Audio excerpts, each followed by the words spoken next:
Welcome back to the channel. Today, we're diving headfirst into the question, can you send money directly from Taptap Send to an Easypaisa account?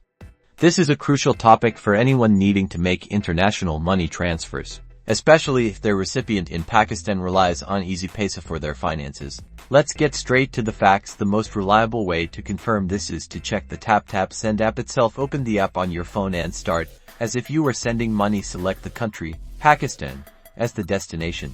Next, you'll arrive at options for how the recipient can receive the transfer. This part is critical. Take a detailed look at the payment methods available. These methods directly impact if you can send money to an Easypaisa account. Typically, if direct transfer is available, you could select mobile money or a similar option, and this should include a selection of Easypaisa as the delivery network. If you don't see Easypaisa listed, then direct transfers aren't possible through Taptap Send at this time.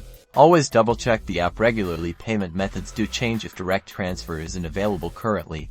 Keep an eye out for updates. Taptap Send frequently expands its services. You can also explore if another transfer service may support transfers to Easypaisa. So, in summary, while you need to check the app at the time of your transfer to determine if direct integration is enabled, the answer depends on the app's capabilities at the time of your transaction. Always prioritize safety and confirm the money arrives with your recipient on their Easypaisa account following the transfer. But for now, let's wrap things up here.